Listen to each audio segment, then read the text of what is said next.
Buenos días a todos. Permítanme presentarme. Soy la docente Ángela Muñoz Vázquez y en esta oportunidad voy a exponer el tema de higiene oral y control mecánico del biofilm. Este es un tema sumamente importante de tratar para todo cirujano dentista porque la higiene oral es un proceso por el cual se utilizan ciertos elementos para proceder a reducir la carga de biofilm presente en las superficies de los dientes. Estos elementos en sí, en cuanto a los principales, sería el cepillo y la pasta dental. Sin embargo, también existen ciertos elementos accesorios que son los aditamentos, como hilo dental, ¿sí? Los cepillos interprocesales, el enjuague bucal. Claro está que esto debe ser solo indicado por el profesional. Ahora, aquí también hace mención acerca de lo que es el control mecánico del biofilm. Existen dos tipos de control, el mecánico y el químico. Solamente se va a hacer hincapié acerca del control mecánico del biofilm. Pasemos a la siguiente diapositiva. En la siguiente diapositiva se hace mención acerca de que la cavidad oral funciona como un ecosistema dinámico, es decir, no se va a mantener estable. Ahora, en sí, ¿qué es un ecosistema? Es la interacción de seres vivos como elementos abióticos. Abiótico significa sin vida, y en ese caso, seres vivos se refieren a seres bióticos con vida. La cavidad oral en sí viene a ser una interacción tanto de microorganismos, número uno, de tejidos bucales y también de la saliva, porque todo ello, lo que acabo de hacer mención previamente, va a interactuar con la saliva, que es un fluido corporal generado por las glándulas salivales. En este caso, como lo están viendo aquí en pantalla, serían las glándulas salivales mayores. ¿Cuáles son estas glándulas salivales mayores? La glándula parótida, ¿no? La glándula sublingual y la submaxilar. Ahora, en la cavidad oral existen ciertos factores físico-químicos y esto puede traer como consecuencia las fluctuaciones de temperatura. Además, que también tiene que presentar humedad constante, porque en caso de no presentar humedad constante puede traer como consecuencia ciertas variaciones que van a repercutir en la salud oral del paciente. Para que se mantenga constante dicha humedad generada por la saliva, pues lo primero que hay que tener también en consideración sería que esta humedad puede verse afectada por innumerables factores. Número uno, desde una enfermedad autoinmune hasta el hecho de dormir. Cuando uno duerme por las noches, que va a generar una disminución en la secreción salival. Aunque también existen ciertas enfermedades autoinmunes que podrían generar una disminución en la secreción salival, incluso en otras secreciones. Ejemplo sería el síndrome de Sjögren. El síndrome de Sjögren es una enfermedad autoinmune donde los linfocitos, que son glóbulos blancos mononucleares, van a comenzar a destruir, ¿no? O atacar a las células que forman parte de las glándulas salivales. Entonces, las glándulas salivales van a perder la capacidad de cumplir debidamente con su principal función, la cual es generar la secreción salival, producir saliva. Entonces, a esta disminución en la secreción salival o esta baja producción de saliva, también se le podría llamar boca seca. Hay un término técnico para mencionar. Sería este término técnico serostomía. Serostomía. Muy bien, acabo de mencionar en sí una enfermedad autoinmune, el hecho incluso de dormir que puede disminuir la secreción salival, pero son los únicos, no. En realidad también hay ciertos medicamentos que podrían afectar la secreción salival en una persona. Ahora voy a mencionar acerca del pH. El pH también puede ser variable. El pH en sí tiene un rango y oscila, sí, acorde al pH que se encuentra en la parte media, que es el pH neutro. El pH neutro en sí es 7, pero el pH ácido sería menor a 7. Y el pH alcalino estaríamos hablando de un pH mayor a 7. ¿Ya? Hasta 14. Ahora, dentro de este pH variable podemos encontrar, como también lo mencioné hace un momento, un pH ácido. Pero este pH ácido, ¿qué es lo que podría traer como consecuencia? Una desmineralización en los tejidos duros. ¿Cómo sería el esmalte? Sí. Y la dentina. Y también vamos a ver un pH básico, que esto va a traer como consecuencia una predisposición, sí, a que las superficies dentarias lleguen a presentar cálculos dentales.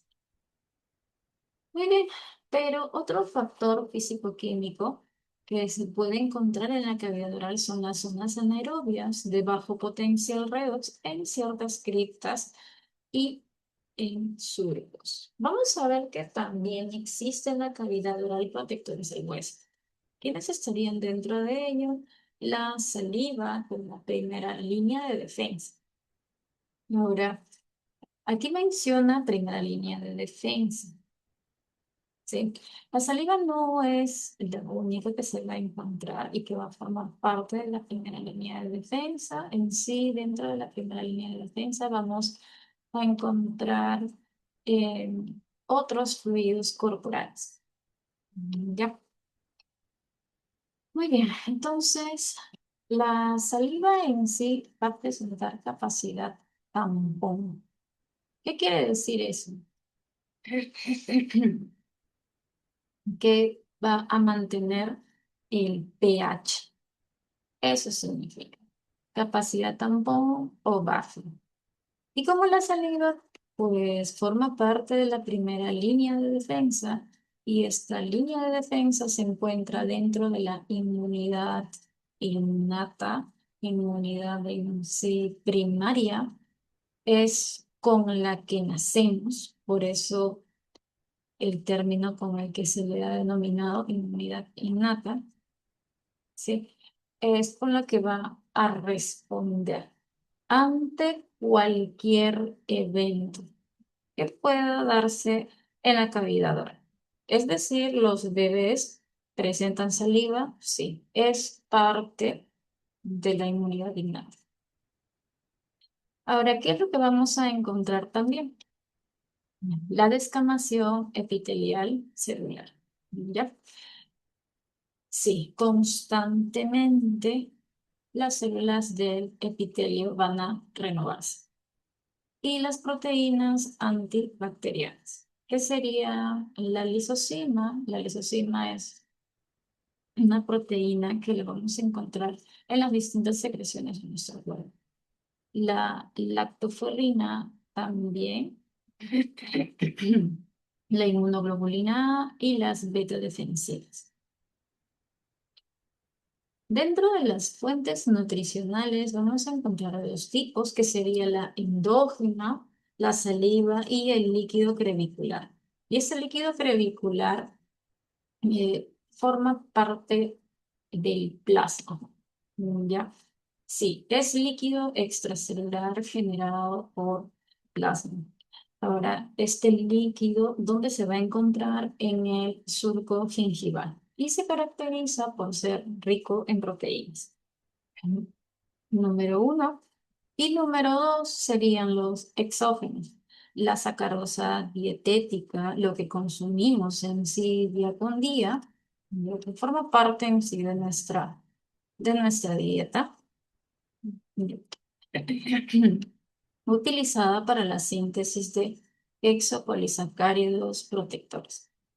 Aquí hace hincapié acerca de la sacarosa. No voy a entrar a lo que es la clasificación, ¿ya? A, a los monosacáridos, disacáridos, polisacáridos. Sí, solamente hace hincapié acerca de lo que es sacarosa dietética, nada más. Porque hay que considerar que la caries dental es cierto que sí, voy a hacer hincapié acerca de la caries dental, porque la higiene, pues es un proceso en el cual va a permitir a la persona que se prevenga, ¿no?, ciertas enfermedades bucodentales. Y entre ellas, la más prevalente es la caries dental. Ya. Entonces, la caries dental en un inicio puede ser infecciosa, puede transmitirse de madre a hijo, sí, pero posteriormente va a depender de la dieta del individuo, de la persona, de los hábitos alimenticios que tenga, de los hábitos de higiene oral que llegue a tener, además de otros factores que van a contribuir, en este caso, a la aparición de lesiones cariosas que forman parte de un signo de la caries dental. Está ahí. Ahora vamos con lo que es biofilm.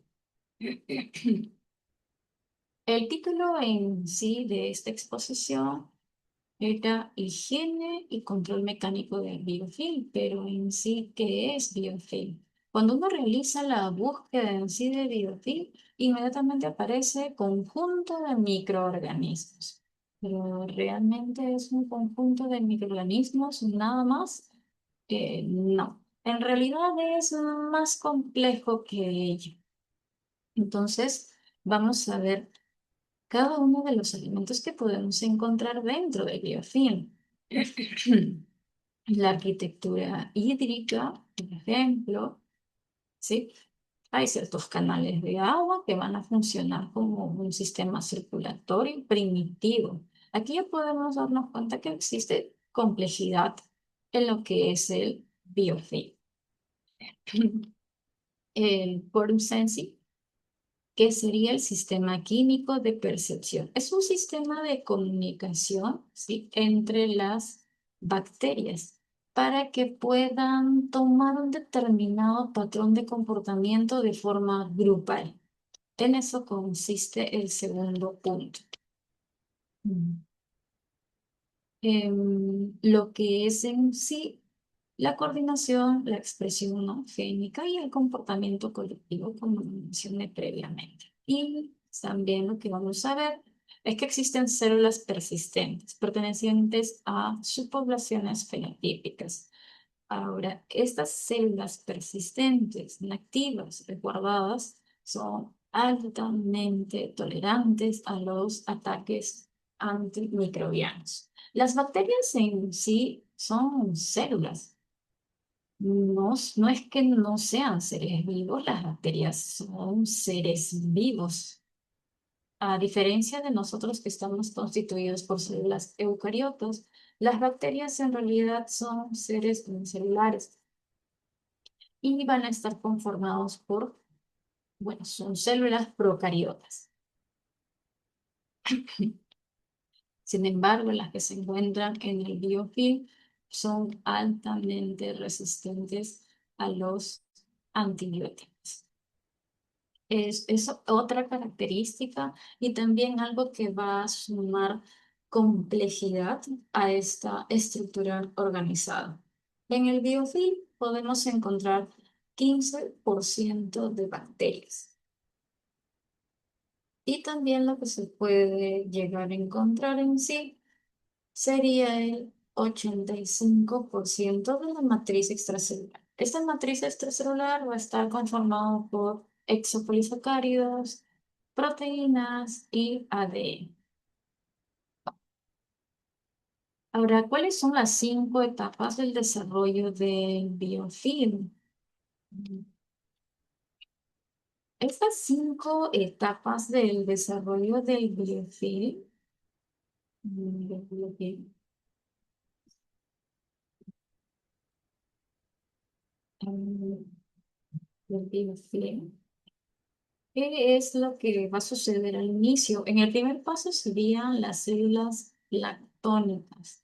Estas células en sí van a ir de manera libre, ¿sí? Eh, en un medio líquido. Eso significa células planctónicas. Hay que considerar que la cavidad oral, pues, está revestido de mucosa, porque la mucosa es un revestimiento, no es un epitelio.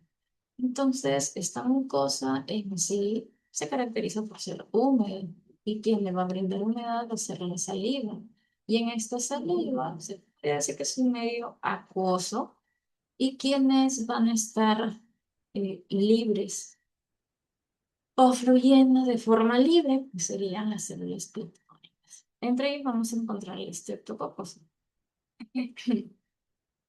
que hacen contacto reversible aún con la saliva adquirida salival.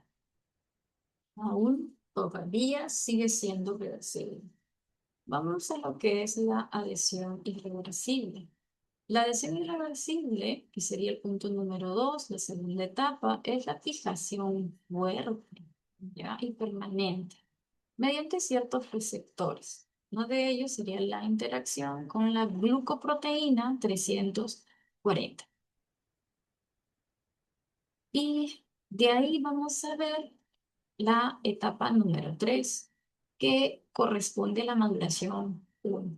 En este caso, vamos a ver lo que es la agregación, coagregación y la formación de microcolonias tempranas.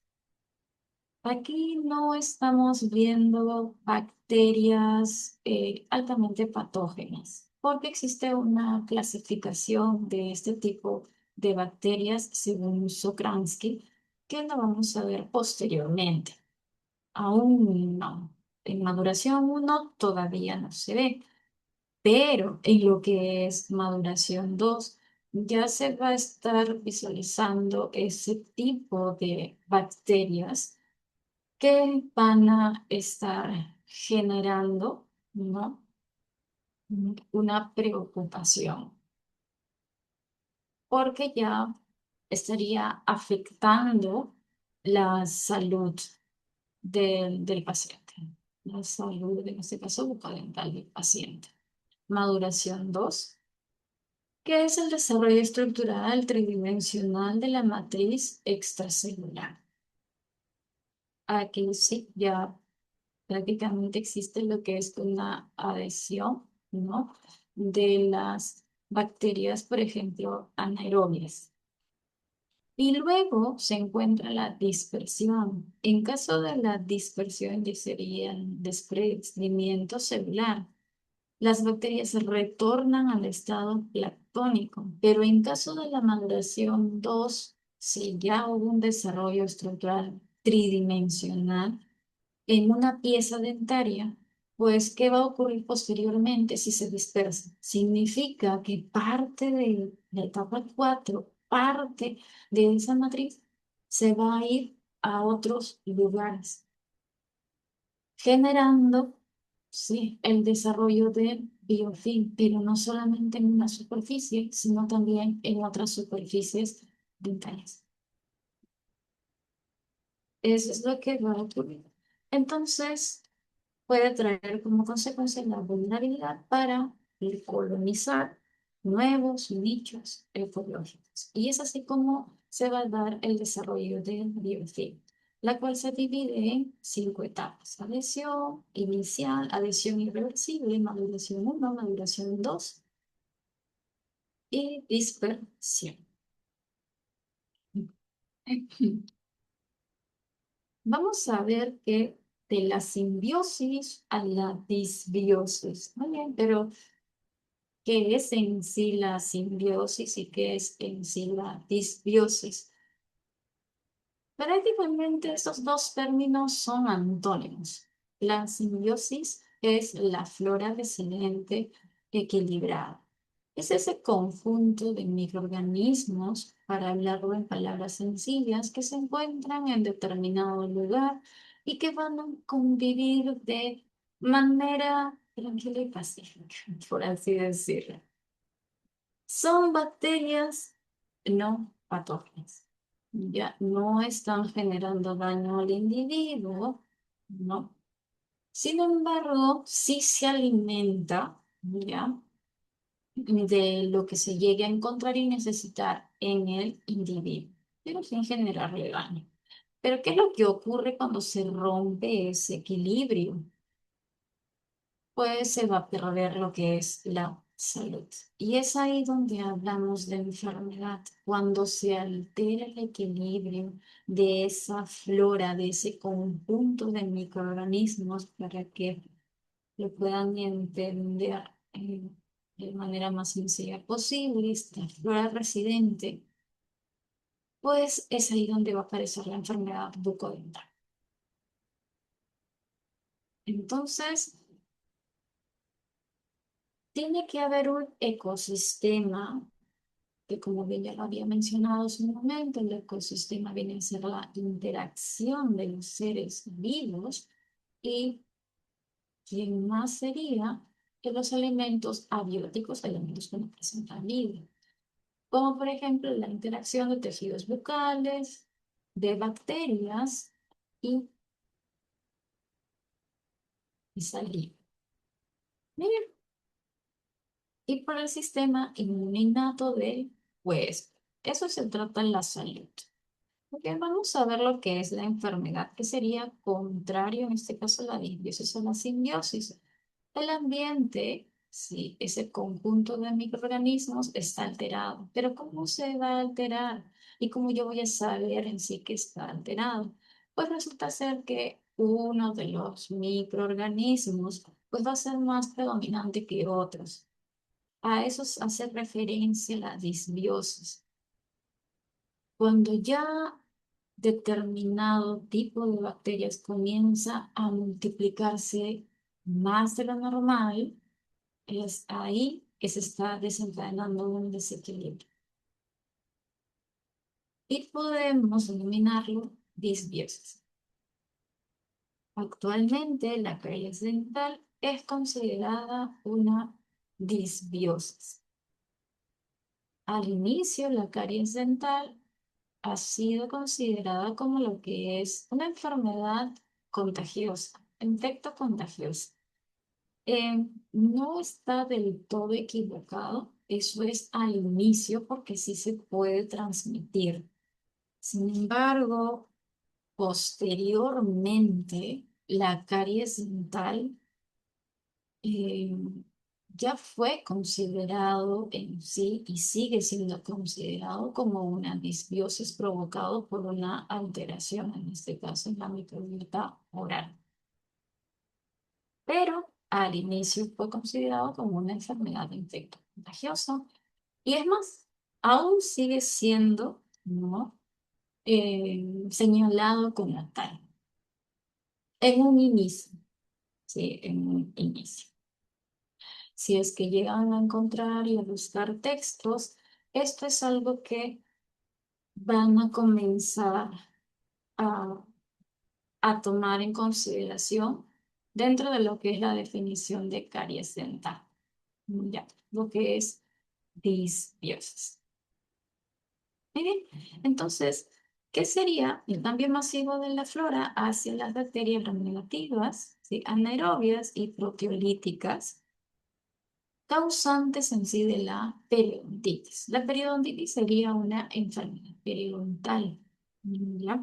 No existe solamente una enfermedad periodontal porque la gingivitis también es considerada una enfermedad periodontal.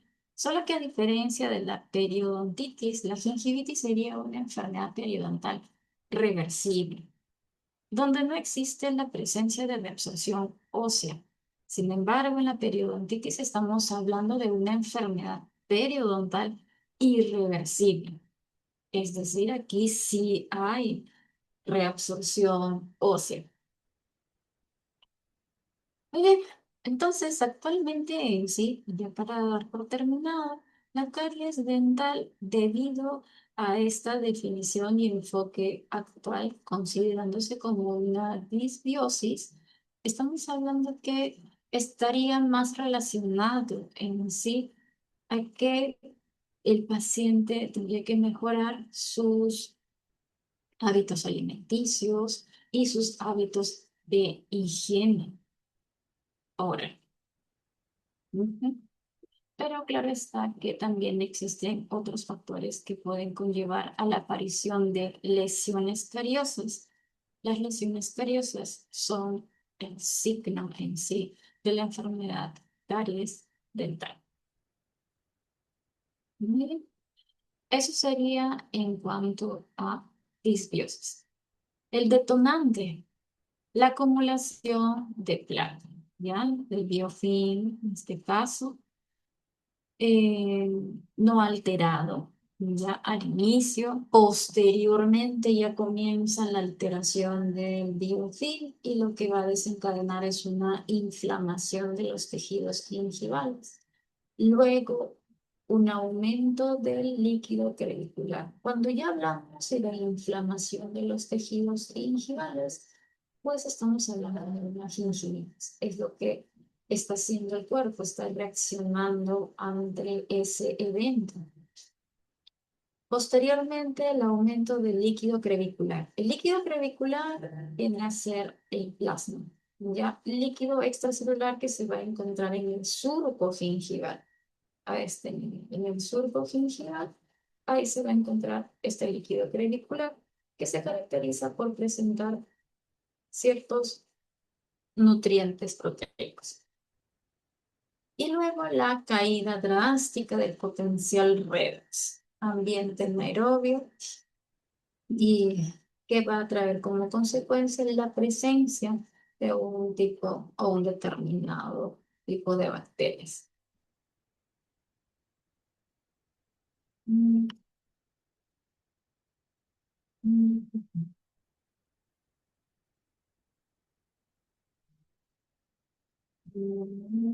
Vamos a ver.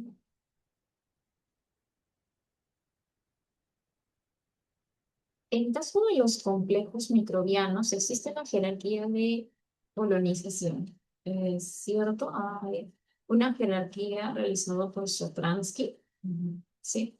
Donde va a dividir las bacterias e incluso lo ha clasificado en colores. Van a poder encontrarlo desde color azul, que significa que las bacterias a medida que se van a encontrar en la boca del paciente, no, me está indicando salud periodontal. Cuando mencionan salud periodontal, significa que los tejidos que se van a encontrar alrededor del diente están en buen estado, las bacterias que se van a encontrar alrededor del diente, pues no están en desequilibrio y eso es algo que incluso se podría visualizar clínicamente, ¿sí? Y claro, está haciendo un análisis microbiológico. Pero como vuelvo a repetir, esto es algo que va acorde a los colores, y el coronel se puede clasificar en estos colores, que puede ir desde el color azul hasta el color rojo. El color rojo ya es indicador de que las bacterias son patógenas, ¿sí? Como en este caso, el complejo rojo, el complejo naranja, que son los colonizadores secundarios. Ahora, los colonizadores secundarios en sí son el puente, son como que la señal de que te está diciendo que en cualquier momento podría llegar al complejo rojo.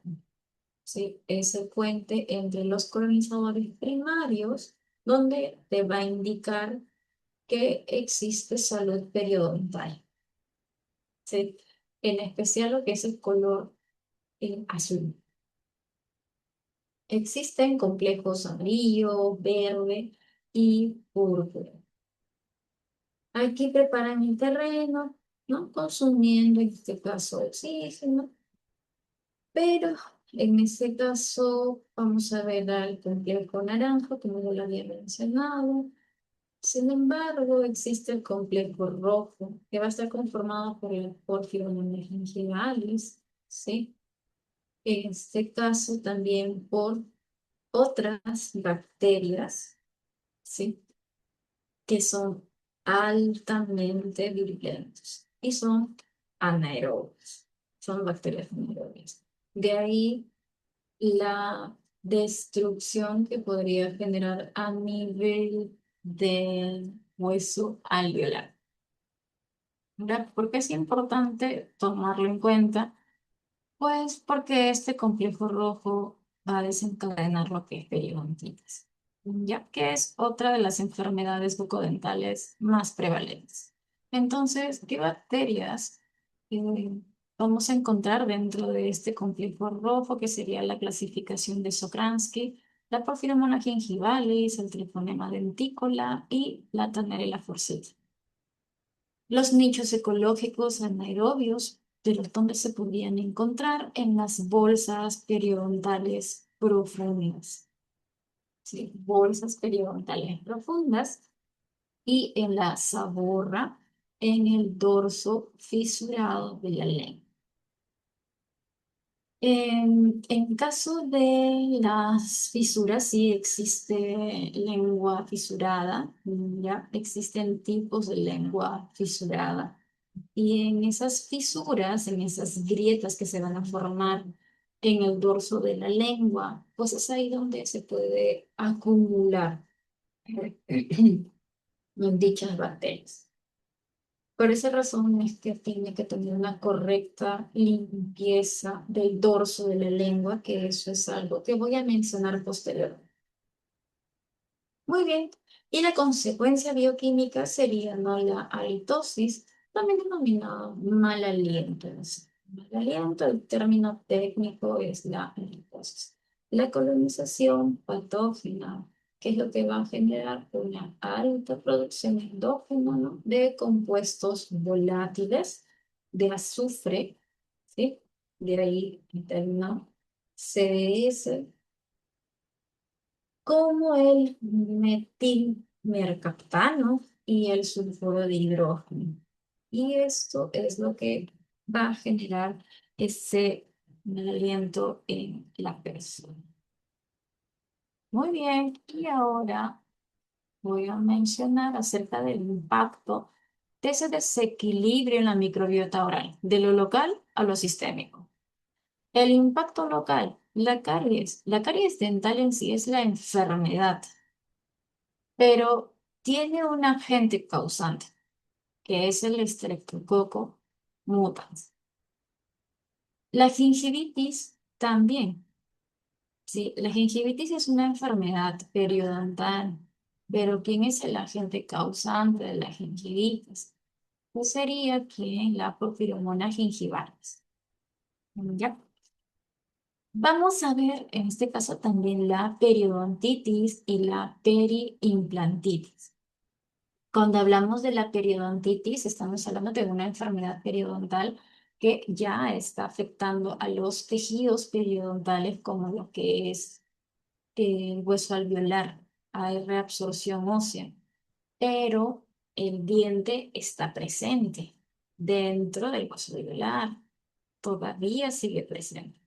En cambio, en una periimplantitis ya no estaríamos hablando de una pieza dentaria, estaríamos hablando de un implante dentario que reemplazó a un determinado diente que estuvo en algún momento ahí.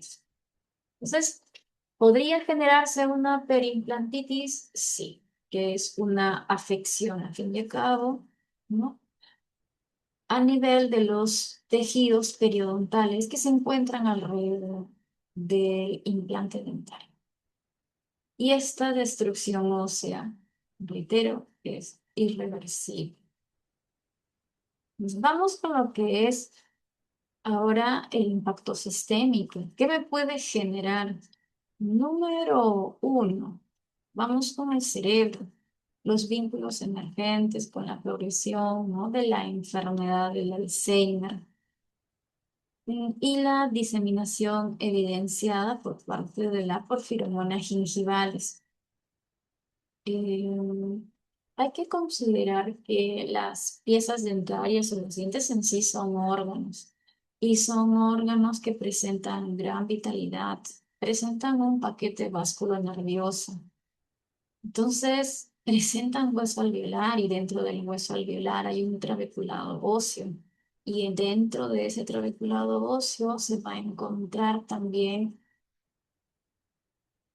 tejido hematopoyético, estamos hablando de médula ósea roja, es altamente vascularizado. Entonces, basta que una bacteria ingrese, no por un vaso sanguíneo, e inmediatamente puede llegar a lo que es el torrente sanguíneo y dirigirse a otras áreas de nuestro cuerpo.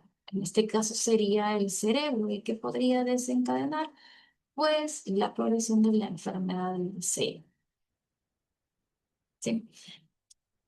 Muy bien, entonces existen otros, lo que es el páncreas, por ejemplo, el agravamiento, ¿no?, de la diabetes y el aumento de la resistencia a la insulina.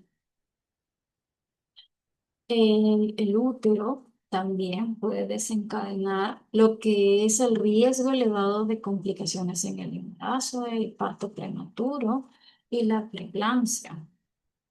Ahora también vamos a ver que va a afectar el corazón, una fuerte asociación clínica con enfermedad cardiovascular y lo que es la aterosclerosis. ¿Sí? La aterosclerosis viene a ser una formación de una placa de ateroma que se está dando en un determinado vaso sanguíneo. Los vasos sanguíneos son estructuras que van a llevar sangre. Los vasos sanguíneos serían las arterias, las venas, ¿sí? Y bueno, estos se van a encargar, ¿no?, de llevarlas y los capilares. Ujú. Muy bien, entonces, ¿qué va a pasar con esa placa de ateroma? Pues la placa de ateroma se va a adherir, ¿no?, a la pared de determinado vaso sanguíneo, principalmente de arterias, ¿está? Porque llevan sangre oxigenada.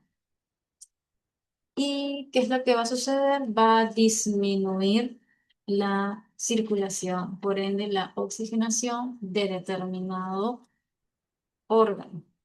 Sí. Y bueno, eso va a traer como consecuencia parte de la muerte, ¿no?, de determinado órgano, a lo que se denominaría necrosis celular. Previamente tendría que pasar por una isquemia y luego ya generaría lo que es una necrosis. Bueno, eso sería el impacto de la disbiosis, ese desequilibrio en la microbiota oral, ¿sí?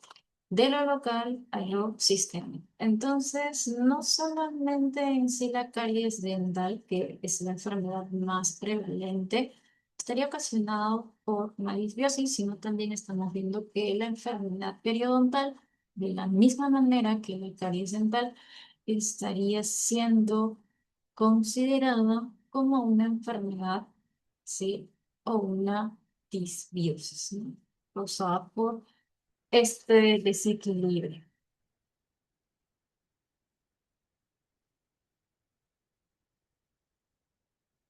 Con todo lo mencionado, se puede hacer hincapié acerca del control mecánico del biofilm. Es la piedra angular. Es lo más importante para poder prevenir las enfermedades bucodentales anteriormente mencionadas. Entre ellos, aquí vamos a encontrar que van a formar parte de este control mecánico, porque hay que considerar que el control mecánico del biofilm se requiere de ciertos elementos físicos, como sería lo que es el cepillo manual y el cepillo eléctrico. Cada uno tiene sus ventajas, ¿sí? Y en este caso vamos a ver cada uno de ellos, los criterios, uno que sería la frecuencia motora, ¿no? En caso del manual, 300 movimientos por minuto y el eléctrico sí va a presentar mayor número de movimientos por minuto. Cabe considerar que el tipo de cepillo, sea manual o sea eléctrico, siempre tiene que ser a las necesidades del paciente. Ujú. Es acorde a la necesidad del paciente. Eso es uno. Por ejemplo, una persona que presenta cierta discapacidad motora va a presentar ciertas limitaciones al momento de realizarse el cepillado, no, valga la redundancia con el cepillo manual, no lo va a poder realizar adecuadamente. En este caso, lo que se estaría recomendando a a dicha paciente sería un cepillo eléctrico. Ujú. Sería lo más recomendable. Entonces, siempre los cepillos van a ir acorde a las necesidades del paciente. Tipo de cepillo. Vamos a ver la precisión requerida. En caso del manual es alta y en caso del cepillo eléctrico es baja. ¿No? Ujú. El control del tiempo. Aquí el manual sería de 30 a 40 segundos. El objetivo sería 2 minutos. El cabezal es fijo y en caso del eléctrico, intercambiable. Mm, Lo ideal en realidad es en cuanto al control del tiempo, que también vamos a verlo posteriormente. Pero en caso de algunos cepillos eléctricos, incluso tienen ya un temporizador integrado, como para poder señalarle al paciente, ¿no? La duración adecuada y correcta del cepillado, que sería un mínimo de 2 minutos. Muy bien, pero ningún diseño es biológicamente superior si la técnica humana es perfecta. Si la técnica del cepillado, ¿no?, por parte de la persona es buena. El cepillo eléctrico simplemente lo que hace es automatizar el cumplimiento. Entonces, lo que tiene que hacer en sí el paciente es manejar una buena técnica de cepillado. Eso es parte en sí también de la promoción de la salud, porque en caso de la promoción de la salud es brindarle las herramientas necesarias a un paciente para que mejore su estado de salud. Ahora, ¿cómo yo puedo brindarle esas herramientas necesarias para que mejore su propio estado de salud? ¿No? Lo que hicieron en realidad fue brindarles cepillos y fue brindarles pasta dental. Pero también lo que se hace en sí es brindarles sesiones educativas y sesiones demostrativas a los pacientes, ¿no? Para que mejoren su estado de salud. Porque como cirujanos dentistas, y no vamos a ir a la casa del paciente para cepillarle los dientes. Eso es imposible. El paciente va a su casa y después de comer, no inmediatamente después, tiene que pasar cierto tiempo, recién procede a cepillarse. Es así como se deben realizar las cosas. Pero ¿quién le ha proporcionado en este caso el cepillo y quién le ha proporcionado la pasta dental? Las cuales son herramientas necesarias, pues, para que se pueda prevenir, ¿no?, las enfermedades bucodentales. Sí, el cirujano dentista. Pero el cirujano dentista, si le brindó dichas herramientas necesarias, pues fue porque le brindó, ¿no?, el Ministerio de Salud. Muy bien, entonces eso es en cuanto al control mecánico del biofilm.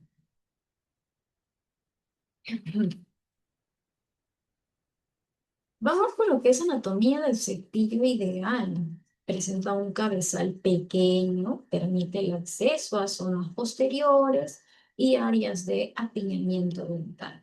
El apiñamiento dental en realidad es la malposición dentaria, Es cuando un diente está, eh, por así decirlo, uno tras otro, sin activar el reflejo nauseoso.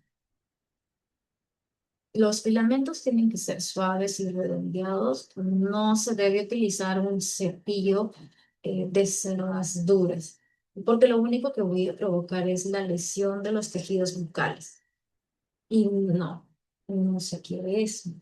Lo que se quiere más bien en sí es realizar una correcta higiene oral, ¿sí? Mediante lo que es el cepillado, mediante este control mecánico, que forma parte del control mecánico.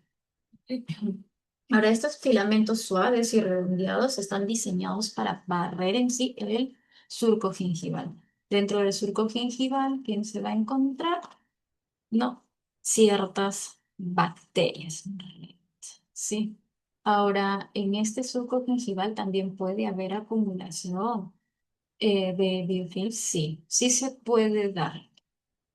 Por esa razón es que tiene que tener cierta angulación el cepillo para proceder a una buena técnica de cepillado. Mm. Ahora, esto se tiene que realizar sin causar recesión en la encía ni abrasión en el esmalte. Se tiene que hacer con mucha cautela, mucho cuidado, porque si se realiza como un cepillado, no, si se realiza un cepillado incorrecto, pero utilizando un elemento incorrecto que sería el cepillo con cerdas duras, lo único que voy a provocar es lesión. Y no solamente voy a provocar lesión en los tejidos blandos, sino también en los tejidos duros. El mango tiene que ser ergonómico, debe permitir una sujeción de precisión. Bien, entonces, eso sería en cuanto al cepillo ideal. Y se debe sujetar el cepillo como si fuera un lápiz o como una raqueta de tenis. Esto anula la fuerza excesiva contra los tejidos blandos. Vamos a ver en relación a lo que es la base del éxito clínico. La cantidad de pasta dental también es fundamental señalarle al paciente. Prevención en el hogar. Ya es parte de lo que es promoción de la salud, ¿ya? Hay que tomar en consideración que la promoción de la salud, vuelvo y reitero, es un conjunto de herramientas que se brinda al paciente para que mejore su propio estado de salud. Entonces, si yo le brindo lo que es el cepillo, la pasta dental, el paciente llegando a su casa, pues va a mejorar lo que es sus hábitos en general. Sin embargo, si yo no le enseño a utilizar una correcta y adecuada técnica, ahí va a haber inconvenientes, va a haber serios problemas. Eso es lo que señala el Ministerio de Salud del Perú. Actualmente no proporcionan, tengo entendido, ¿no? En ciertos lugares y ciertas zonas lo que son los cepillos y las pastas dentales. No, mayormente va direccionado a los niños, la proporción de, ¿no? En este caso, pasta dental y cepillo dental, mayormente a niños eh, menores de 5 años. A ellos sí. Y claro está que siempre se le orienta, ¿no? A los padres de cómo tienen que realizar el correcto cepillado a sus hijos. El cepillado mínimo 2 veces al día con pasta florada. Sí. De 1000 partículas por millón de flúor. De 1000 a 1100. Eso es lo ideal. No puede ser de 600 a menos porque en ese caso no tendría ningún efecto anticariogénico. Por esa razón es que no se recomienda esa cantidad de flúor en las pastas dentales de 600 ml, ¿no?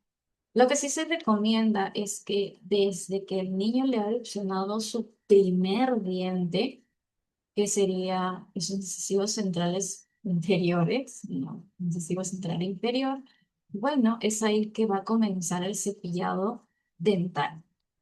1000 partículas por millón de flúor de 0 a 3 años, el tamaño de un granito de arroz que equivale a 0,1 mililitros. Aquí ujú, señala esta cantidad, incluso hace la comparación con un granito de arroz y luego con lo que es el tamaño de la alverjita. Pero esto va a ser para mayores de 3 años. Ujú. Y esto es de 0,25 mililitros. Ahora, ¿qué es lo que se tiene que decir a los padres? Porque esto es algo que incluso también se aplica en ellos. No se debe escupir el exceso y no se debe enjuagar con agua. Eso sería lo ideal. En caso de un menor, por más que lo ingiera, y muchos papás piensan que lo va a ingerir y le va a dar algún tipo de intoxicación, va a afectar su salud y lo que menos quiero es que se enferme mi menor hijo. Se entiende la preocupación por parte de los padres, sin embargo, no le va a pasar nada si es que se pasa, ¿no? Lo que es dicha pasta dental, esa cantidad no es dañina en realidad, ¿no? Tendría que cepillarse alrededor de 8 veces al día, incluso más, ¿sí? 8 veces a más, para que recién pueda generarle daño eh, al menor. Y vayamos al hecho de que algunos padres en sí llegan a cepillarles 2 veces al día, es decir, la cantidad mínima, porque esa es la cantidad mínima. Lo ideal sería 3 veces al día, pero a veces solamente los padres cumplen con lo que es la cantidad mínima, que sería 2 veces al día. Entonces, para que un padre le cepille a su hijo 8 veces al día es sumamente complicado. Y en caso también de los adultos, lo ideal, claro está, es no enjuagarse, sí, es cierto, aunque si lo vas a hacer, tiene que ser con la menor cantidad de agua posible.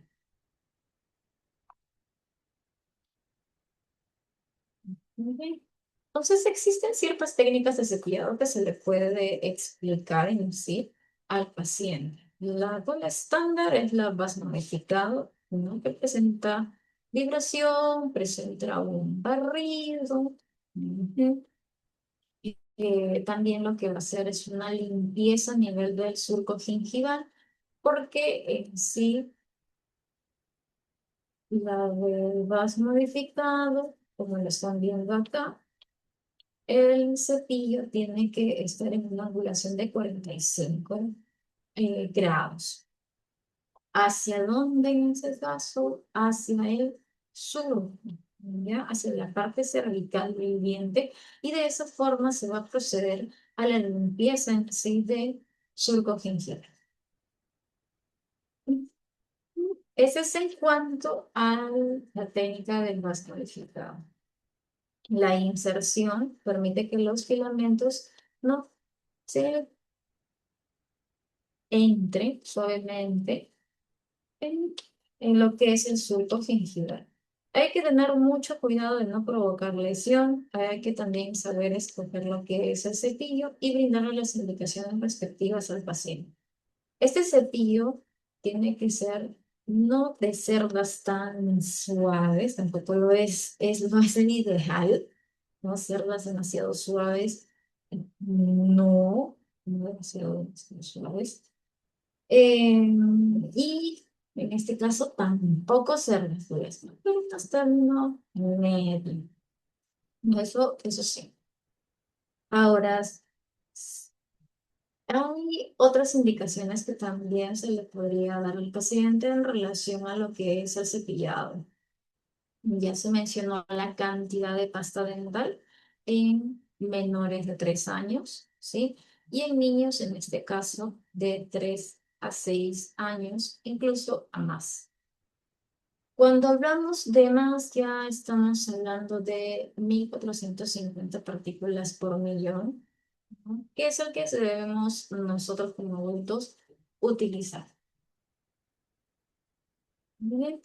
Entonces aquí sí se caracteriza por una microvibración. Vamos a ver el estigma modificado, ya que ayuda a la vascularización de las encías y contribuye a mejorar la salud periodontal. La técnica de Fones se utiliza en realidad en los niños. ¿Cómo se aplica esta técnica? El movimiento que son círculos amplios, pero solamente en niños, nada más por el tema de la motricidad.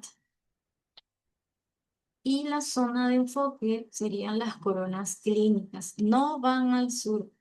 Ahora, ¿cuál es la indicación? Que los niños no están comenzando en sí a reconocer las partes de su cuerpo y un niño en sí de 2 años, ¿qué patrón de conducta va a tener? Eso es algo que va a guiar el padre al niño. Lo ideal sería que el niño ahí tenga 2 cepillos, uno de juguete y otro que comience a cepillarse, o que tenga su cepillado propiamente dicho.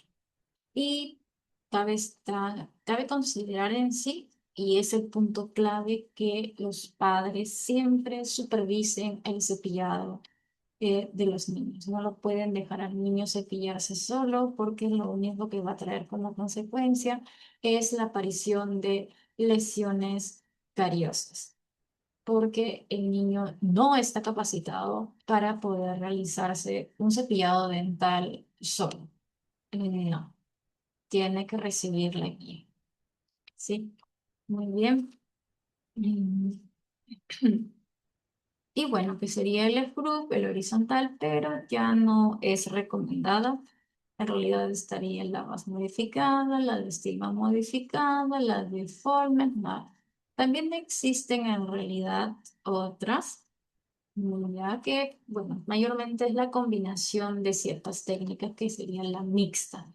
Pero esto solo sí o sí tiene que ser acorde de lo que considere el profesional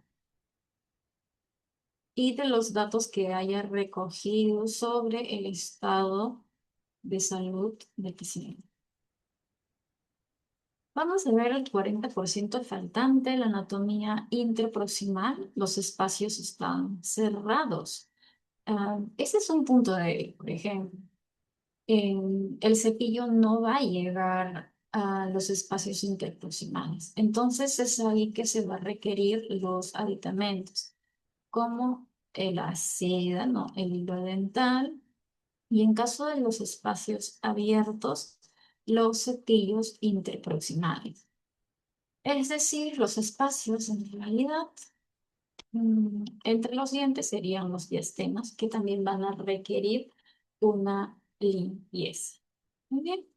Entonces, el uso obligatorio cuando la papila interdental está intacta. La papila interdental es la que se va a encontrar entre los dientes.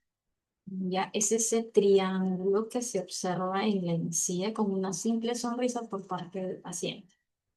Eso vendría a ser. Y no hay espacio físico. El cepillo manual no va a penetrar dicha zona. En caso de los espacios abiertos, ahí sí pueden utilizar los cepillos interproximales. Bien, el uso obligatorio entre las amplias, los diastemas y tras pérdida de soporte óseo, como es característico en la periodontitis. El hilo dental es ineficaz en superficies radiculares cóncavas. Sí, cóncavas. Muy bien.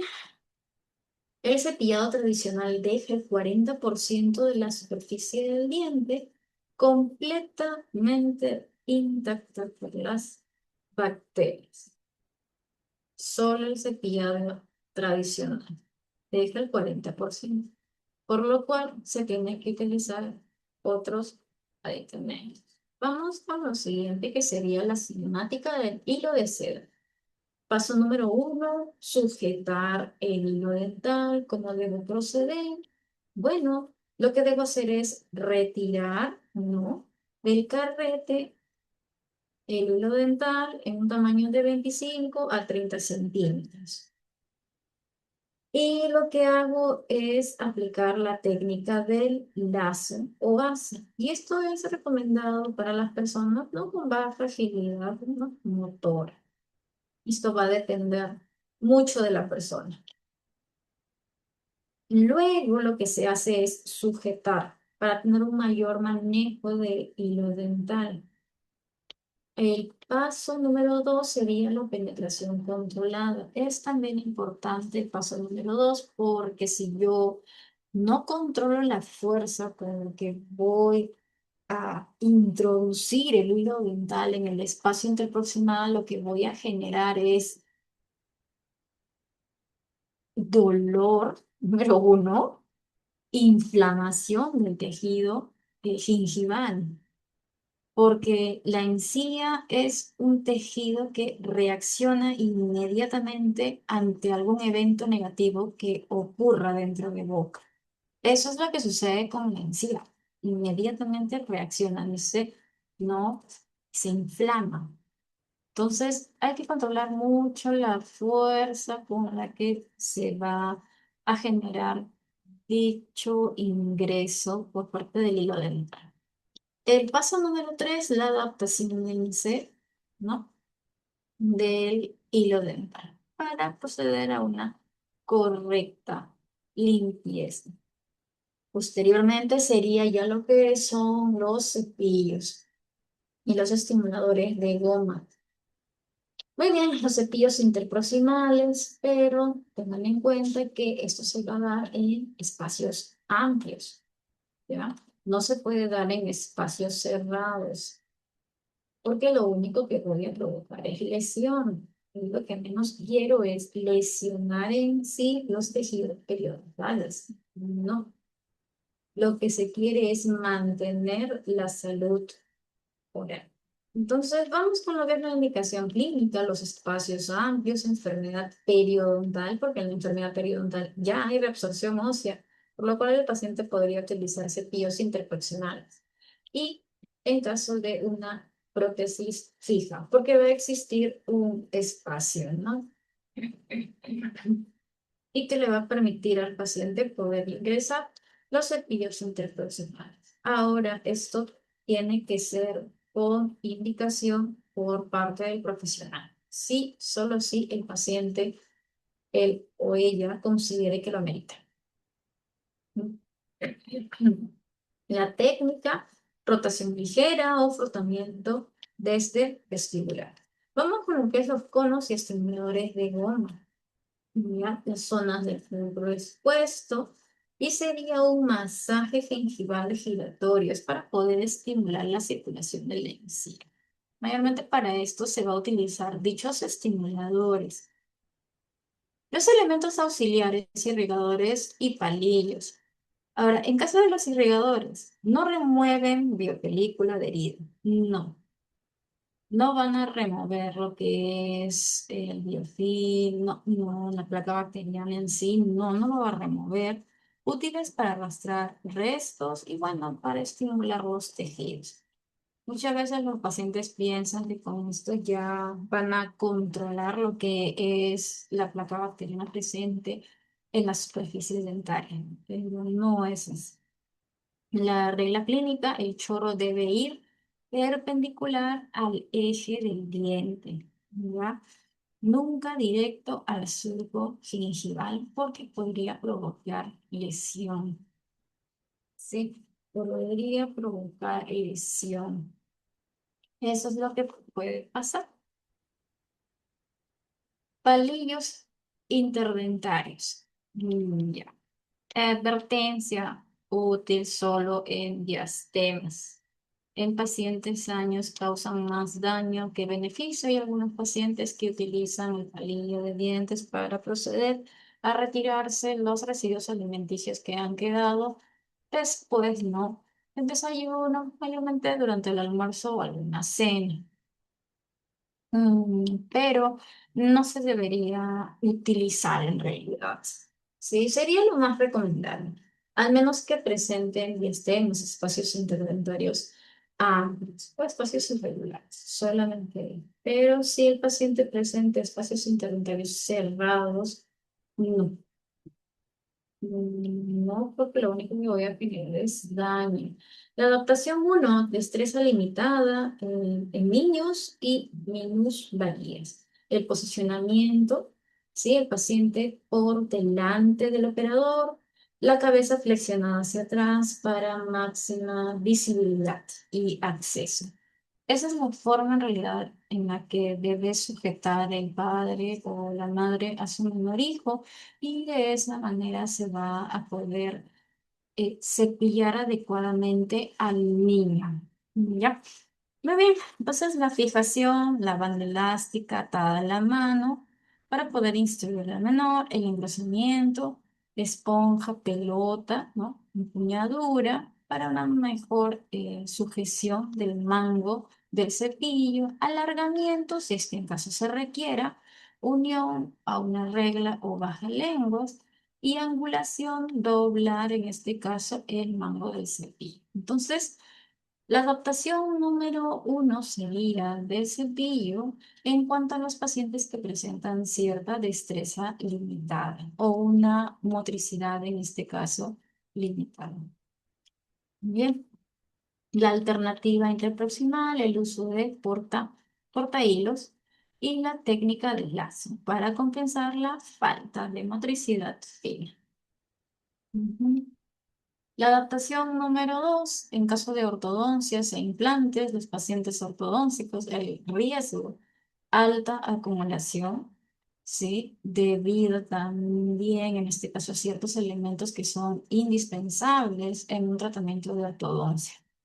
Así que por esa razón es que va a haber una acumulación considerable de placa.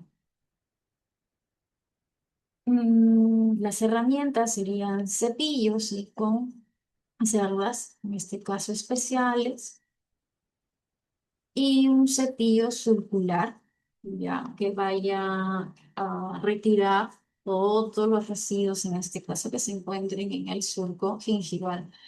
Es muy probable que el cirujano dentista recomiende a un paciente que se esté realizando un tratamiento de ortodoncia alguna técnica de cepillado, pero no única, sino dos. Puede ser eh, una técnica mixta, ¿ya? Sí, una técnica mixta. Por lo general, lo que hacen es eso, utilizarlo, aplicarlo, ¿no? Acorde a las necesidades. Interproximal en embredores, sí, de seda, sí, que el hilo, en este caso, superfluous. Ahora vamos con lo que es pacientes con implantes que también van a tener que adaptarse. ¿Ya? ¿Cuál sería el fracaso por la falta de salud en tejidos periimplantarios? Claro, porque si hay una periimplantitis, hay un gran riesgo, ¿sí? De que dicho implante al final, pues ese tratamiento con el implante, ¿no? La producción del implante, pues termina en fracaso. Ya. Las herramientas en casa también serían los cepillos, los hilos de seda, las pastas en sí poco abrasivas, el irrigador con clorexidrina. Y en caso de la clorexidrina, quiero hacer hincapié de que sería el control químico del biofilm, no sería un control mecánico. Ya, eso sí quiero dejar en control químico. El cuidado profesional para eliminar el cálculo, usar exclusivamente las cubetas correspondientes, ¿no? Y para evitar rayar el pilar del titanio. Esto es algo que lo va a tener que realizar el profesional y siempre tiene que haber los controles respectivos en el paciente. La adaptación 3, prótesis fija y pónticos. Y bueno, también van a tener que utilizar un hilo en la aguja plástica flexible, ¿sí? Traspasar el espacio entre la encía y el puente. Ujú. Entre la prótesis fija propiamente dicha y deslizar suavemente sobre la superficie de cada pilar. ¿Ya? Los pilares en sí son los dientes que van a ser o van a proporcionar estabilidad a la prótesis fija. Esos son los pilares, de arriba a abajo. Ahora la zona cero de la litosis corresponde a ser el mal aliento. ¿Cómo sería o cómo se procedería a una correcta técnica de limpieza en el dorso de la lengua? Bueno, para empezar, el 90% de la litosis se origina en la boca, específicamente por las bacterias que se van a encontrar alojadas en el tercio posterior del dorso de la lengua. Eso es número uno. Ahora, ¿cómo yo procedo a realizar la limpieza propiamente dicha? Porque no solamente me debo enfocar en el control mecánico del biofilm en sí, en los dientes. No, recuerden que también hay placa en el dorso de la lengua. Por lo tanto, tengo que proceder a realizar la limpieza de la lengua. ¿Ya? Paso uno, desde la base posterior derecha hacia la punta izquierda. ¿Sí? Como está señalado la flecha, desde la base posterior izquierda hacia la punta derecha. Y por último, el paso 3. En esto consiste ya la limpieza del dorso de la lengua. Mantenimiento del instrumental clínico, es decir, del cepillo dental, cómo lo debo conservar, qué es lo que debo realizar, ¿no? Lo correcto sería cambiar el cepillo dental cada 3 meses. Eso sería lo correcto. Ya. Pero podría ocurrir que quizás, bueno, me enfermé, me dio alguna infección respiratoria aguda, ¿sí? Alguna faringoamigdalitis o una faringitis bacteriana y he utilizado el cepillo porque a pesar de estar mal, yo sigo cepillándome. Entonces, dicho paciente tiene que proceder a qué? A cambiar el cepillo una vez ya pasado el cuadro. Eso es lo que tiene que realizar el paciente.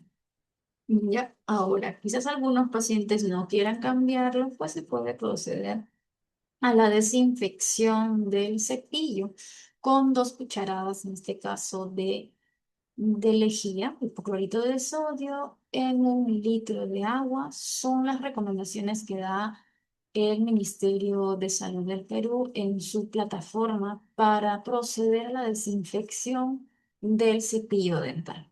¿Ya?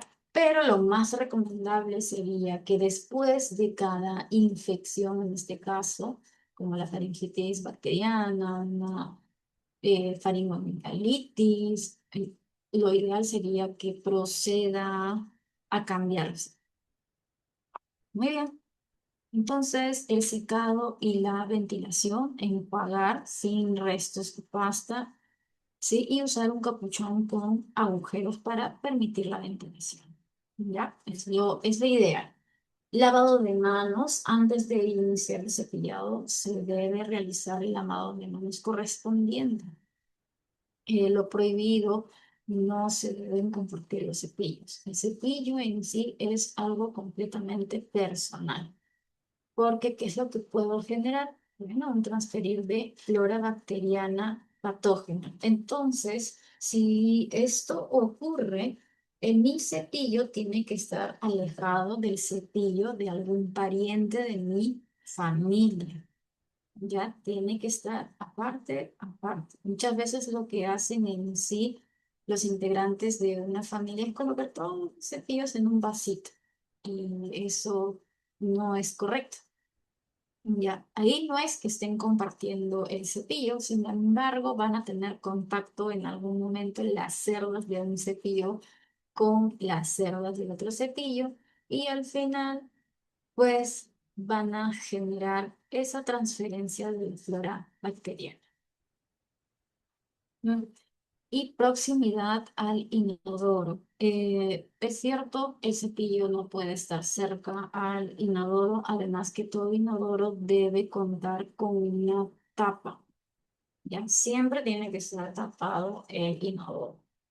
¿Por qué? Porque ya se sabe que el aerosol que se genera cuando una persona baja, ¿no? La palanca, ese aerosol del agua que se, que se, que se da cuando se baja la palanca, pues puede llegar a 3 metros. Ya puede llegar a una distancia de 3 metros. Entonces, si tú llevas a visualizar tu baño, pues 3 metros, dentro de los 3 metros más cercanos a tu inodoro, ¿quién se va a encontrar? Los cepillos. Ahora, imagínense que los cepillos estén encima del inodoro o cerca. No sería lo más recomendable, o quizás estén al lado de una pared expuestos y tú procedes a bajar la palanca y encima no tiene tapa el inodoro. Mm. Entonces, son cosas que sí se pueden dar, pero lo que se tiene que hacer es recomendar en todo momento al paciente. Ahora, ¿por qué? Esto es para evitar la exposición del cepillo a bacterias fecales, ¿sí? Porque se ha encontrado enterobacterias en las cerdas del cepillo. Y esto ha sido por el tema de los inodoros sin tapa. Además que los cepillos estaban cercanos al inodoro. Bien. Entonces, ¿cuáles serían los errores que se cometen durante el cepillado? La fuerza excesiva, un cepillado traumático, ¿ya?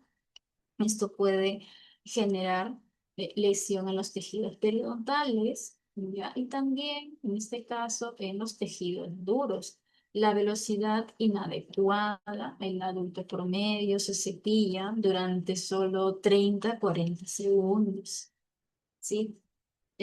Cuando realmente la duración del cepillado como mínimo debe tener una duración de 2 minutos. Sin embargo, el adulto en sí, el tiempo promedio es de 30 a 40 segundos. Ya. El exceso de pasta dentrífica también puede ser un error en el control mecánico del biofilm. Cubrir todo el cabezal es un error comercial. Sí, muchas veces los pacientes en sí se dejan guiar por la publicidad que llegan a ver y incluso en la publicidad no necesariamente se ve la cantidad correcta de pasta dental que debe ir en el cepillado. No, se ve que la pasta dental lo que hace es cubrir la totalidad de las cerdas del cepillo. Entonces el paciente, al ver eso, pues dice, ah, ya, perfecto, entonces eso está bien, cuando realmente no es lo correcto. Ujú. Solo se requiere el tamaño, en este caso, de un guisante o un grano de arroz en niños. La cantidad de pasta dental va acorde de qué? Va acorde de la edad de los niños. ¿Ya? Muy bien, y también la cantidad, en este caso, de flúor, de partículas por millón de flúor de una determinada pasta dental va a correr de la edad del paciente. El exceso crea espuma falsa y reflejo nauseoso temprano. Vamos a ver lo que es el cepillado inmediato post-ácidos. Eso también resulta ser un error por parte del paciente cuando está ingiriendo comida, ¿ya? El paciente come, pero inmediatamente después se cepilla. No, no es correcto. ¿Por qué? Porque tiene que pasar mínimo 30 minutos, ¿no? Para que proceda a cepillarse. Lo que sucede es que cuando nosotros ingerimos alimentos, pues las bacterias que se encuentran en nuestra boca van a comenzar a, a generar ácidos, ¿ya? Ahora, lo primero que en sí van a hacer es fermentar los carbohidratos que se encuentran en la superficie de nuestros dientes, porque nosotros hemos ingerido comida, ¿no? Las bacterias en nuestra boca fermentan los carbohidratos, pero ¿qué van a hacer dichas bacterias? Las bacterias lo que van a hacer es, pues, liberar ácidos.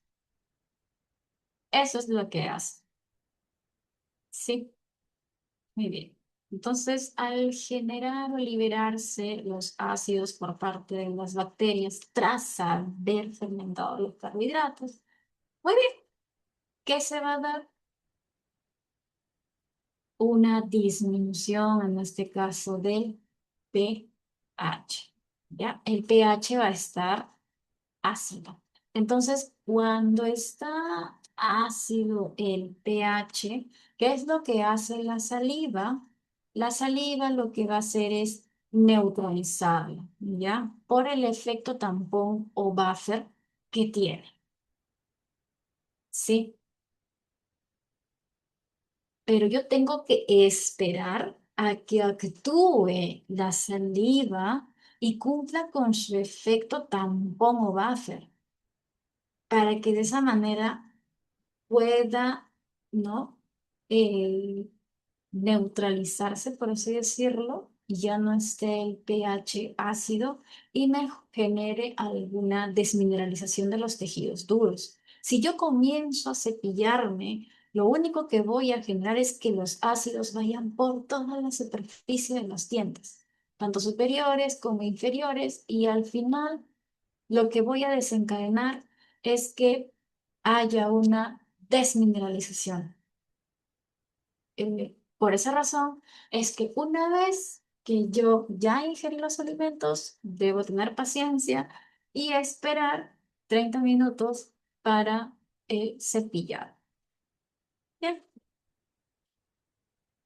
Y punto número 5, puntos ciegos anatómicos. Los pacientes diestros cepillan en exceso el lado izquierdo. Además, las caras linguales internas reciben menos del 10% del tiempo total del cepillado. Sí, eso es cierto. Mayormente los pacientes tienden a cepillarse las caras externas, lo visible, por así decirlo, lo de fácil acceso. Pero las caras internas no, porque conlleva cierto tiempo. Y bueno, también hay que tener en cuenta en este caso que como no es fácil por el limitado acceso, y como ya se hizo mención, los adultos generalmente tienden a cepillarse en menor tiempo. Entonces, eso va a traer como consecuencia, pues, que aparezca, ¿no? El biofilm. Ya. Y eso también que va a generar la aparición de enfermedades bucodentales por el desequilibrio, ya saben, de la flora bacteriana que se explicó previamente. Ahora, ya por último, la inspección de la cavidad bucal en GRET. ¿Ya? Mm, Vamos con lo que es GRET. GRET viene a ser, eh, significa crecimiento, ¿no? Y desarrollo en los niños menores de 5 años. En realidad lo que hacen es evaluarlos para saber si tienen un correcto crecimiento y desarrollo en los niños menores de 5. Sumamente importante. Ahora, el cirujano dentista no se encarga en realidad de evaluar INCRED, no, no, no, pero lo que sí puede hacer es sugerir al enfermero, considerando que el cirujano dentista recién se encuentra trabajando en los establecimientos de salud de categoría 1-3. ¿sí? Primer nivel de atención o perteneciente al primer nivel de atención. Los cirujanos dentistas no trabajan en establecimientos de salud de categoría 1.1 o 1.2. No pertenecen ahí, ¿sí? Entonces, ¿quién pertenece al 1.1? ¿Quién se encuentra en el 1.1? ¿Qué profesional de salud? Los enfermeros técnicos. Los enfermeros técnicos sí trabajan en establecimientos de salud de categoría 1.1.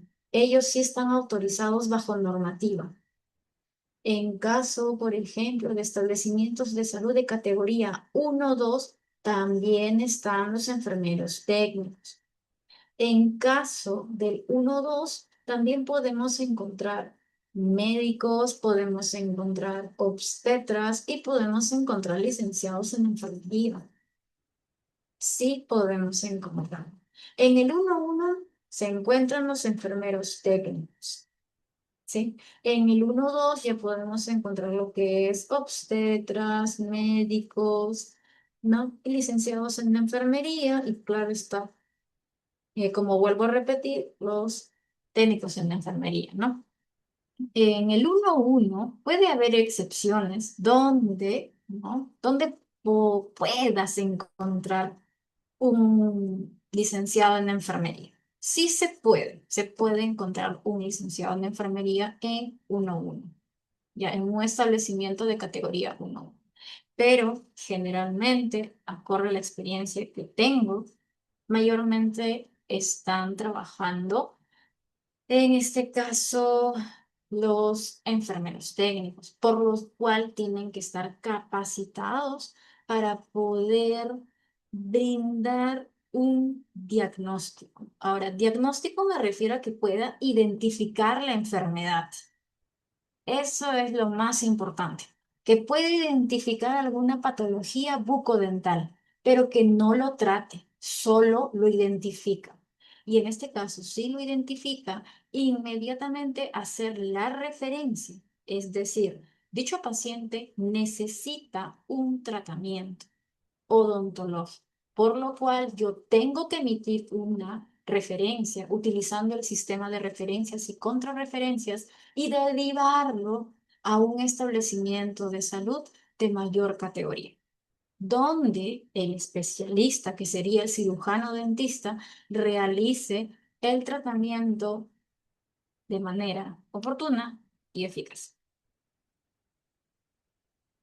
Muy bien, entonces, acorde a lo que acabo de mencionar previamente, el rol del profesional, ¿cuál sería la metodología de inspección? Para esto, los establecimientos sin cirujanos dentistas, que serían establecimientos, reitero, de categoría 1.1, 1.2, pertenecientes al primer nivel de atención, lo primero lo que se recomienda, cómo realizar el examen, cómo realizar la inspección. Bueno, la inspección sería levantar el labio superior, inspeccionar visualmente las piezas dentarias frontales. Ya, eso sería lo ideal.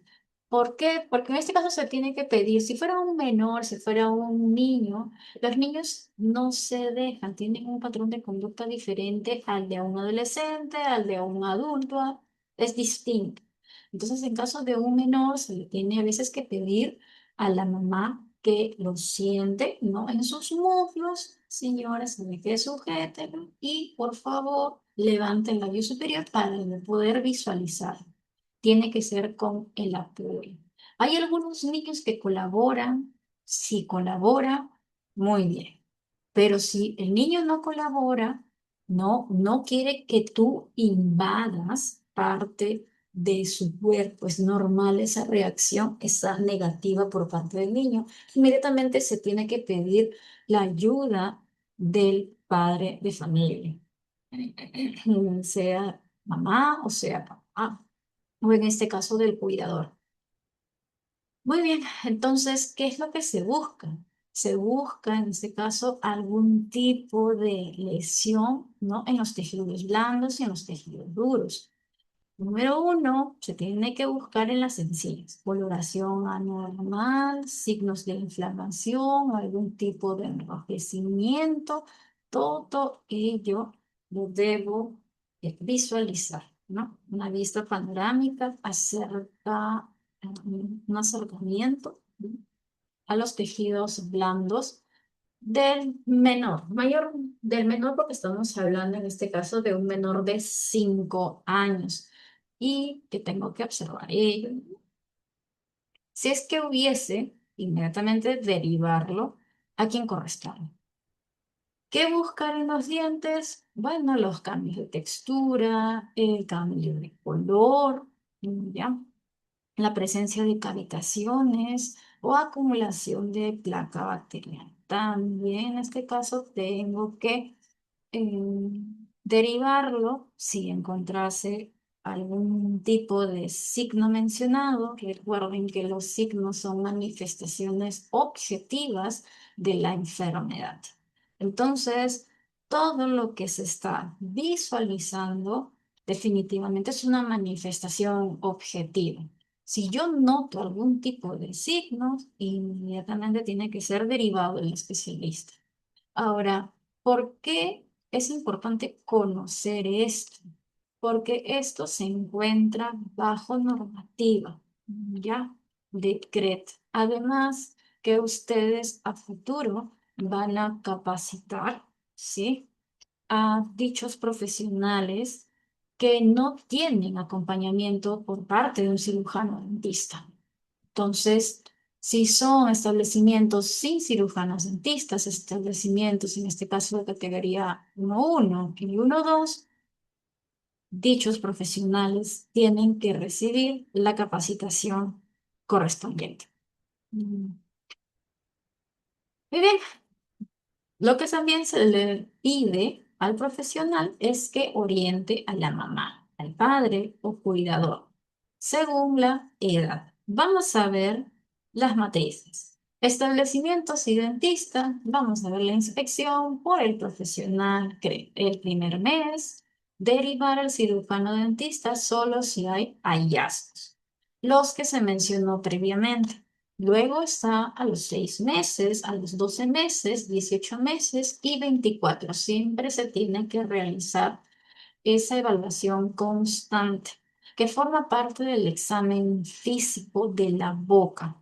Y eso se encuentra en el anexo número 5. ¿Ya? En uno de los anexos de la normativa de CREP, la cual está aprobada bajo resolución ministerial. Ahora, eso es en cuanto a los establecimientos sin dentista. Ahora, en los establecimientos con dentista, la derivación esta es obligatoria, directa y periódica. Aquí va directamente, no hay ningún inconveniente en cuanto a ello y siempre se le tiene que instruir al cuidador. Ujú. Ahora la matriz, en este caso, de consejería, la primera infancia de 0 a 36 meses, ¿no? Que se va a dividir en las edades siguientes. De 0 a 12 meses, iniciar al nacer, ¿no? Cepillar desde la erupción. Es decir, que ya se tiene que estar instruyendo a la mamá acerca de cómo realizar la higiene oral de su menor hijo. ¿Sí? Y para ello, yo tengo que también brindarle la consejería respectiva del caso al profesional que está atendiendo en un establecimiento de salud sin cirujano dentista. Cuando yo le proporciono esa información, significa que estoy dando la capacitación correspondiente. Muy bien, pasta florada de 1.000 a 1.500 partículas por millón es lo que señala las nuevas disposiciones, la cantidad de granito de arroz. Y ya se sabe que es una regla no enjuagar. Cabe considerar que un menor de 6 meses no puede escupir, así que no hay ningún problema. No se preocupe, la mamá es inocuo, pero lo importante es que tenga la cantidad correcta. no es tamaño de una alberja y en este caso no se coloca la cantidad de pasta dental en toda la extensión de la cabeza del cepillo, en toda la extensión de las cerdas del cepillo. No, es tamaño del granito de arroz. La alimentación, cero biberón, lo ideal sería lactancia materna exclusiva, a menos que ya por ciertas circunstancias, lamentablemente la madre no le pueda proporcionar la lactancia materna exclusiva. ¿Sí? Cero azúcares refinados y evitar la transmisión de saliva, no soplar la comida y no compartir cubiertos. El dentista que hace derivar para la evaluación desde el nacimiento. Sumamente importante en cuanto a la alimentación, porque al inicio en sí la caries va a ser infectocontagiosa, se va a transmitir por parte del cuidador, en este caso al menor. Pero posteriormente, a medida que ya va a crecer, la situación cambia y la enfermedad en sí o la progresión de la enfermedad va a estar íntimamente relacionado a los buenos o malos hábitos de higiene oral que presente el menor en este caso. Sí, como estamos hablando de voy a decir, no. El dentista derivar para la evaluación desde el nacimiento. Sumamente importante la evaluación odontoestomatológica. De 12 a 36 meses, la higiene, el cepillado 2 veces por día, realizado por un adulto. La pasta florada, así es como lo señala, normativa de 1000 a 1500 ppm. La cantidad, bueno, en este caso, este granito de arroz de 12 a 36 meses, mucho ojo, evitar la máxima cantidad de azúcares. ¿Ya? Dentista, derivar para evaluación también desde el nacimiento. Aquí lo ideal es que ya no se utilice el biberón, sino que el niño ya tiene que utilizar la taza o un vaso. Entonces siempre se tiene que instruir. Vamos con lo que es 3 a 5 años. La higiene también es 2 veces al día. ¿Ya? La cantidad de pasta dental varía, es tamaño de una alverjita. Y la alimentación, consumo esporádico de azúcares, aquí sí es permitido, 1 vez al día máximo. El dentista derivar con regularidad para el seguimiento. Sumamente importante la consejería por parte del cirujano dentista. Y no solamente a los pacientes, sino también a otros profesionales que lo requieran. De 6 a 11 años, 11 meses y 29 días, ya estamos hablando de dentición mixta. Ya, la dentición mixta en realidad inicia aproximadamente a partir de los 6 años con la erupción de la primera molar inferior permanente. Entonces, es importante decirle al papá que no debe esperar el recambio o el reemplazo de los dientes temporales caducos o deciduos por los dientes permanentes. No, porque las molares permanentes en sí van a erupcionar detrás de las molares temporales a partir de los 6 años. La higiene, fomentar autonomía, supervisión de adulto hasta los 8 a 9 años. Hay que vigilar el cepillado dental en los menores aproximadamente hasta los 7 años, pero eso no significa que yo no voy a vigilarlo. Siempre lo tengo que vigilar si lo está realizando o no lo está realizando y si lo está realizando, lo está haciendo de forma correcta. Entonces, siempre el padre tiene que estar supervisando el cepillado dental del menor. En relación al uso diario del hilo dental. ¿Ya?